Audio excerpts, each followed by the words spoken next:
Welcome back. This is episode 9 of the My Pet Care video show. In today's show we'll hear about the important 5th vital assessment of your pet's health.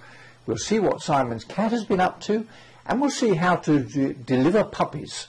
We'll see the importance of keeping children safe from dog bites, and I'll offer you my quick pet care tip for this episode. I'm John Sheridan, and this is the show that helps everyone with an interest in the management and care of companion animals, and especially pet owners just like you, to keep your animals fit, happy and healthy members of the family.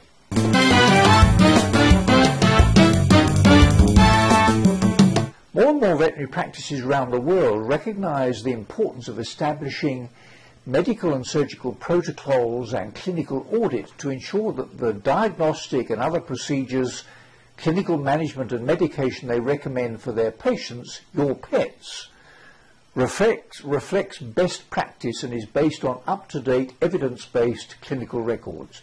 As a pet owner, you know that your vet will regularly check your pet's temperature, pulse and respiration rate and conduct a thorough clinical examination to identify any evidence of pain or discomfort. As a profession, we're becoming more and more aware of the impact of poor nutrition on pets, and the American Animal Hospital Association now recommends that an assessment of nutritional status is an important 5th vital assessment of your pet's health. Here's a clip which explains why. With the power to transform, satisfy, and enhance life, nutrition is the single most important environmental influencer on a pet's health and well-being. That is why the American Animal Hospital Association has released the Nutritional Assessment Guidelines for dogs and cats to ensure a nutritional assessment and food recommendation for every pet, every time. Like temperature, cardio function, respiratory health, and pain, many of your colleagues now consider nutrition to be a 5th vital assessment as part of every physical exam. By assessing and recommending nutrition for every pet at every visit, you are building stronger relationships with your clients and providing the very best care for your patients. But what are the keys to success? Listen to your peers who are integrating nutrition as the 5th vital assessment and hear what they say are critical elements of success. Over the years, it's become very clear that most animals need a higher level of nutrition and need special nutrition in order to stay healthy, and so it kind of evolved out of necessity for what's best for the patient. Practicing good medicine and incorporating nutrition into that philosophy is a natural thing. It's part of comprehensive health care. It is quite important that we do make sure they're on the proper diet, and that you can make huge changes with certain pets just by changing their diet. Now let's smile with a pet and see what Simon's cat has been up to.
Oi.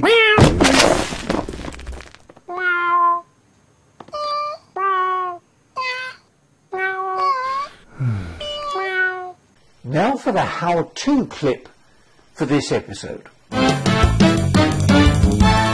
you think, as I do, that owning a pet and learning about being responsible for grooming, feeding, loving and keeping a pet happy and healthy, and about such issues as life, death and birth, are all important lessons which children learn when they grow up with a pet? I certainly remember the excitement at home when our 3 children watched one of our Irish setters as she gave birth to a litter of 10, and then reported to their mum and dad that they were all being born ready wrapped in plastic bags. If your dog or cat is expecting a family and you haven't been involved in helping to deliver puppies or kittens before, take a look at this how-to clip, which offers some advice. How to deliver puppies. Dogs are mostly self-reliant when it comes to giving birth, but it's still important to prepare your dog and know how to help her if she needs it. You will need a sturdy box or other container, clean towels and blankets, latex examination gloves, a bulb syringe, dental floss or thread, and sterilized scissors. Optional, a portable space heater. Take the dog to a veterinarian if it's more than 69 days past conception, the mother strains for over an hour without producing another pup, or if labor goes on longer than 8 hours. Step 1. Anticipate when your dog is likely to go into labor. Most dogs whelp or give birth about 63 days after mating. Step 2. Designate a quiet, dark, and warm place, like a bathroom, for the whelping. The room temperature should be about 80 degrees Fahrenheit. Prepare a sturdy box or plastic container with 6 to 8 inch high sides and line it with clean towels, rags, and blankets. This is where your dog will give birth. Step 3. Recognize when labor starts. The dog may pace, shiver, pant, whine, vomit, or refuse to eat. All these signs indicate that she's beginning to have contractions and her cervix is dilating. Labor can last anywhere from 6 to 20 hours. Step 4. Once you confirm the dog is in labor, take her to the whelping area you've already prepared. Let her stay there until after she gives birth. Step 5. The mother will birth the pups one by one, and the delivery usually takes 1 to 2 hours. Allow the mother to push her pups out. You'll be able to tell she's pushing because her tail will lift. As she births each puppy, she'll lick open its birth sac, sever the umbilical cord, and lick or eat the afterbirth for nourishment. Step 6. If the mother doesn't tear the birth sac open, stimulate respiration. Wearing latex gloves, tear it manually and clear all fluid away from the puppy's nose and mouth. Then vigorously rub the pup with a towel. If you hear coughing or choking that does not quickly resolve, suck fluid from the puppy's mouth with the bulb syringe. Step 7. If the mother doesn't sever the umbilical cord, tie dental floss or thread around it, about an inch from the puppy's belly button, and cut the cord on the mother's side of the knot with sterilized scissors. Step 8. If a puppy is being delivered feet first or breech, assist the puppy out of the birth canal by gently pulling it downward and rearward from the mother's vagina. Step 9. Make sure that your dog has constant access to food and water after giving birth. Her babies need her to be strong. After all, she's earned it. Now for my quick pet care tip for this episode. Many years ago, when I was actively involved in veterinary politics, the profession here in the UK promoted a responsible pet ownership campaign because of the growing number of injuries, particularly in children, caused by dog bites. It's reported that about 250,000 dog bites are reported every year in the UK. 7 out of 10 are caused by the owner's own pet or an animal known to them. Boys get bitten more than girls, and the under 5s are most vulnerable. So it's really important to teach children that although dogs and cats can be wonderful pets, they're not all friendly all the time. Here's a clip from Kid Proof TV about keeping children safe from bites.